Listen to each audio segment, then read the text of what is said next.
My name is Marlene Patren. It was Marlene Berry. I was born in Danbury, Connecticut in 1945. I've lived here most of my adult life. I was gone for a short period of time. We lived in Europe for a while, but we're home again. When I was younger, I went to all the schools in Danbury. At that time, they were just building like crazy, and it seemed like every couple of years there'd be a new school, from Lincoln Avenue School, which most people never even heard of, until the old Danbury High School on White Street, and I graduated there in 1963. Before that time, in sixth grade, when I was at Haystown School, Goldtown opened up at the Danbury Fair, and there was Oname School of Dance at that time. And me, who was 9 years, well, I guess I was older because it was sixth grade, I danced. I did a solo, and I danced with some girls from the high school. And that was really exciting because we got to get out of school every day, and we got money, we got paid, and we had really elaborate can-can costumes, and it was really fun. Before that time, there was a Melody Fair, and that was on the White Turkey Road, and they had summer stock, and famous people from New York City would come, and I was in first grade then, and I got to be an actress for one episode before school started, and that was really exciting, and I guess that kind of got me into wanting to be an actor or dancer or whatever. I went to nursing school in St. Vincent's in Bridgeport, Connecticut, and after I graduated from there, I came back to Danbury Hospital, and over a period of time, I worked there 25 years in between, going back and forth to living a couple different places in between. At that time, it was 250 beds at Danbury Hospital. It was very, very small, and everybody knew everyone, and it was very exciting. I got married at that time in 1967. I married my high school sweetheart. We've been married almost 52 years this year. His name is Matthew Patren, and he's the love of my life, and we couldn't be happier. We have two children. We have two girls, Michelle and Melissa, and we also have a son, Matthew. The two girls live out of state at this time, but Matthew is living in Danbury, and he works at the boxing gym on West Street, and we're so glad that he's around.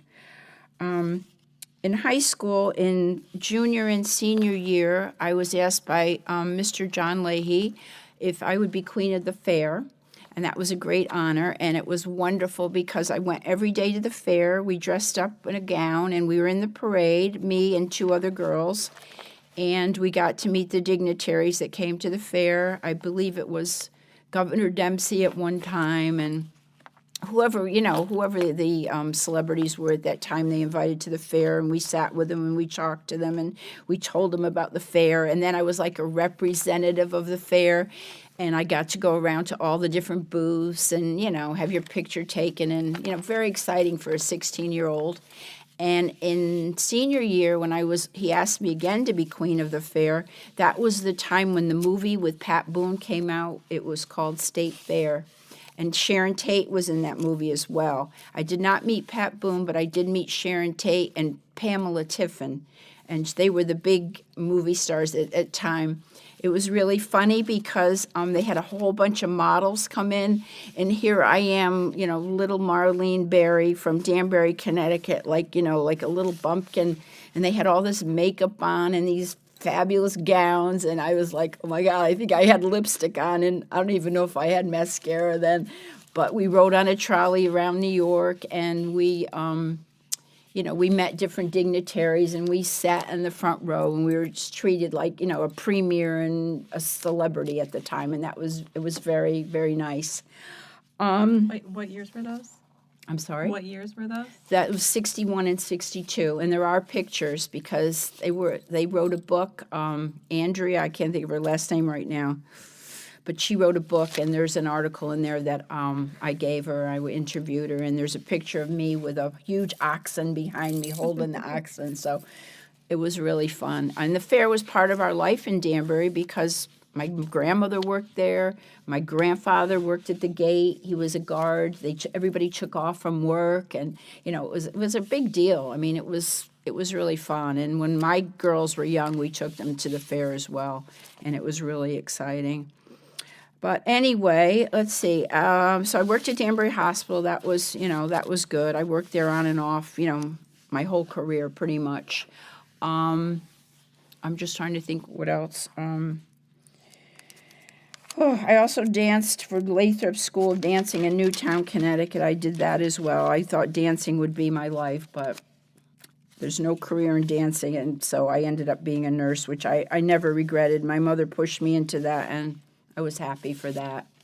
My parents, my mother and father, Dorothy Jenkins and William Barry, grew up in Danbury, and they married young. They were 20 when they married. My father died at an early age. He was 28, and a few years later, my mother did remarry, and I had a really wonderful stepdad whose name was John Privolo, and he was also from Danbury. And he used to tap dance in the minstrels, and we'd go and watch him, and it was kind of fun at that time.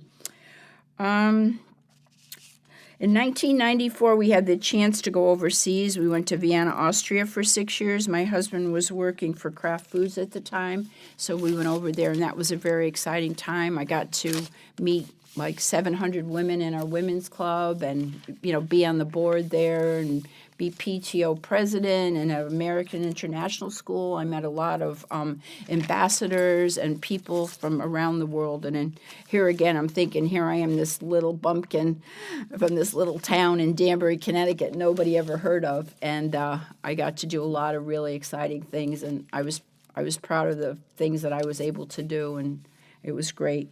And now that I've been retired for almost 20 years, because once we went overseas and I came back, I didn't work. My husband retired at 56, and we felt that if he was home and I had to work, then we couldn't travel and do the things we wanted to do.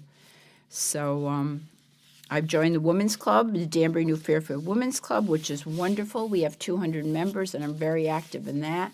And I also belong to the Danbury Garden Club, and we do both of which projects. We have a lot of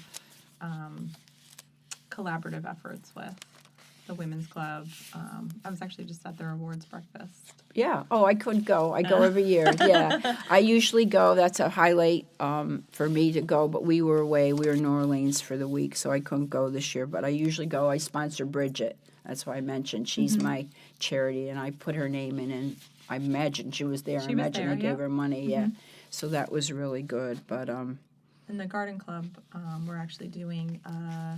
I know what you're doing because they want me to do it, and I'm like, it's too hard. I'm not, you're doing flowers to match the books. It's very hard.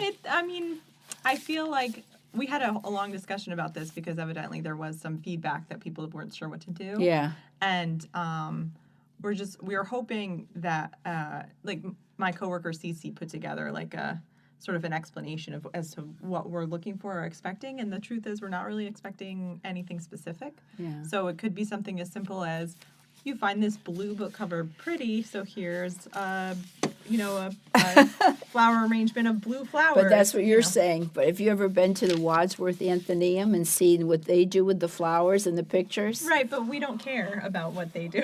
We just care that, we have garden club members who participate and have a good time. I know. So I know. But it's really just for there's a lot of rules, and if you belong to the garden club, it's very intimidating. Because really? Oh my God, yes, I get so stressed. I'm like, it's really hard because there's so many rules that you can't break when you do official judging and all. So that's kind of put me off for not wanting to do it. But I know some people that are more than willing, so it'll be fun, and I'll come and see everything, so it'll be really good. It'll be fun. But my project for the Women's Club, which I think is very interesting, the Federation of Women's Club used to do high school senior artwork, and they'd get all the schools. We'd go to Immaculate, Danbury, Henry Abbott, New Fairfield, Brookfield, whatever, and we'd say to the art teachers, we want the senior students' artwork. We'd bring it to Hartford at a college there, and we'd have a display, an art show, and we'd give money. Whatever money was collected, they'd divide it up, give best in show, first, second, third, and we'd give it to the students. Well, nobody was going to these shows, and it was a lot of work. I've been on the committee a couple of years, and I'm like, this is ridiculous. Nobody's coming to the show. I'm going to change it. So the first year, I brought all the artwork from the Danbury, New Fairfield area to our Amber Room meeting, and it was great. I loved it. But you're working with the students' artwork, so it's fragile. You're responsible. I didn't want anything to happen. We collected a lot of money. We were given good prizes for the student, but I'm like, this has got to change. So the past 3 years, Brookfield Craft Center has been taking all the students, no matter what age in high school, and displaying their artwork. So for 2 years, we just did seniors. But this year, we just did it in March. This year, I had a Viennese coffee, and I catered it all, and, I had like 45 people come. And we had music, we had a little bit of a liqueur, we had somebody giving samples. And we gave out $470. We gave Best in Show 100, and then 50, 35, 25. And we gave out all our money. And we had a reception, and people came, and the artwork was at the Brookfield Craft Center. You came to the reception, you saw it on the walls, and you enjoyed the venue. So I think I'm going to do it again. It'll be our 5th year, and I think I'm going to do it one more time and just mix it up a little bit. So You think that keeping it more local is what helped?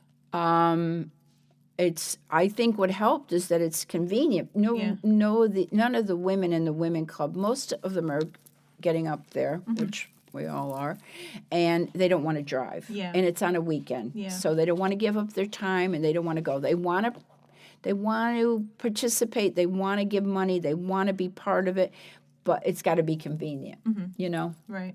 So last year we had a blizzard, and I had to change it to the next day. But this year we were lucky, and like I said, we had 45 people. We had music. We had great food and a good turnout, and I was really happy with it. And I think I was going to do an ice cream social this year, but the logistics of getting the ice cream and keeping it cold didn't work out for me. So I think I'm going to do maybe a wine tasting and just have, finger food. But I really think it's important that these children, well, they're young adults, are showcased, and that they get a little bit of money to say that they're appreciated, and maybe that will spur them on to say, well, I'm really good enough to do this, and continue in the arts, because not everybody supports them anymore. So that's my big project right now. But I have other things I do too, but that's great. about it. That's about it. And now we still live in our old house. After we came back from overseas, it had been rented, and we still live in our old house for 45 years in Danbury, and we're happy. We're happy the girls grew up here, and my son, and the girls went to Danbury High School. My son didn't because we weren't living here then, but they turned out good. So that's about it. That's wonderful. So a little bit more about the Danbury Fair. Okay. Do you know, were you friends with the person who? I knew Mr. Leahy from church. Okay. I went to church every Sunday at St. Joseph's. And he would sit in front of me, and he knew my grandmother, and he'd always talk to me, and then he just said, would you like to be queen of the fair for me? And was he like an organizer of the fair? He owned the fair. Oh, he owned it's the Mr. fair. Leahy. Yeah, John Leahy owned the fair. Oh, I see. Yeah, it's Jack Stetson inherited it. I don't know if you know that name. Well, he wrote a book too. But there is 2 books out about the fair. One that Jack wrote, and then one that I think it's Adrian wrote. And it's the history of the fair and what people thought about it. And it was really a fun time.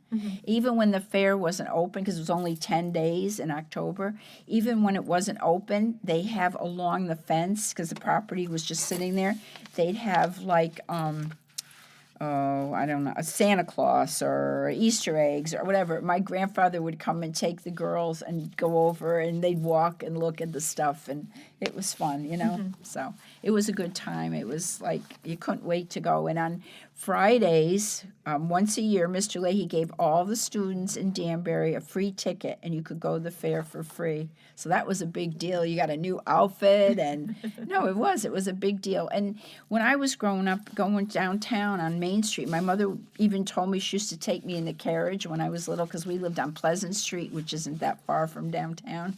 And you knew everybody. I mean, you knew there were cute shops, and it's just a shame. Once the mall came in, everything kind of changes, you know. But there was good times growing. But you knew somebody, always knew somebody. Even my mother's 93 now, and she's like, I never see anybody I know. But when she does, she's so happy that they remember her and, you know, and talk to her. And Yeah. because she grew up in Bethel and then moved to Danbury when she got married. So. Oh, okay. And what about your father? My dad was from, they lived on Westville Avenue in Danbury. He lived there his whole life. And I guess they met, my mother and father met, because it was popular to go square dancing at that time. So they used to go like up to New Milford, which was very far away then. And they used to go square dancing, and she met him there. So it was, so sweet. yeah, yeah, it was sweet. But yeah, he grew up here. He was an identical twin, and him and his brother grew up on Westville Avenue. Did they work in town too? My uncle worked at Danridge Chevrolet, and my dad was a carpenter. He had his own business, his own roofing business, but of course he got sick with cancer and he died at 28, so it was a very short career. So I was 8 years old when he died, so yeah. Did your stepfather grow up, live in Danbury? My stepfather was John Pribolo, and he grew up in Danbury. I believe they lived on Southwell Avenue. I don't know before that time. I just know when I met him, because they were in their 30s when my mother got remarried, which is very young when you look back now. Yeah. And he had a daughter who was 6 weeks older than me, Candace, and she became Miss Danbury. When I was in nursing school, there was a Miss Danbury contest for the first time, and she won. Oh, wow. Yeah, so that was interesting. Yeah, but yeah, he was a very nice man, and he worked at the Richfield Post Office for like 30 years. So he was really cute. He was a nice man. So That's I was wonderful. lucky. Yeah. So his family was always very nice to me, and it was good growing up. There was lots of fun things to do, and you know, sleigh riding. We used to go sleigh riding, and like at the Ridgewood, and lots of things. You know, Yeah. you can't remember everything, but Yeah. it was fun. Well, wonderful. But the fair was the big thing. And now it's like haunts you because they're like, weren't you queen of the fair? I'm like, yeah, good thing it was something good, not that I was in jail or something, you know. It's like, yeah, I'm like, oh, that was so long ago. I don't even, remember. We have some pictures, but a lot of them got lost. My mother's basement flooded and a lot of them got lost. But Oh, it's a shame. there are some. I think Bridget has a couple of them. And Yeah. I'll the have to ask her famous about one that. with the oxen, that's the famous one. So. We'll have to get that one somehow. Yeah. Doesn't even look like me, but it was fun. It was good. But I'm happy that my daughters could grow up in Danbury. My son too, because my in-laws as well lived in Danbury. My mother-in-law was from Pennsylvania, but my father-in-law was born and raised in Danbury, and I probably never would have worked at the hospital if it wasn't for my mother-in-law. Because if I'd call and say, I'm on call, can you take the kids? She was always willing. She was always helping me. And That's great. so, yeah, it was, family, what Right. family should be. And now, my daughters are both, one's in North Carolina and one just moved to Oregon. So Oh, wow. she's far, and we did a lot together. So it's hard. Yeah. And I love having my son home, but it's not like having your daughters, It's different. That's it.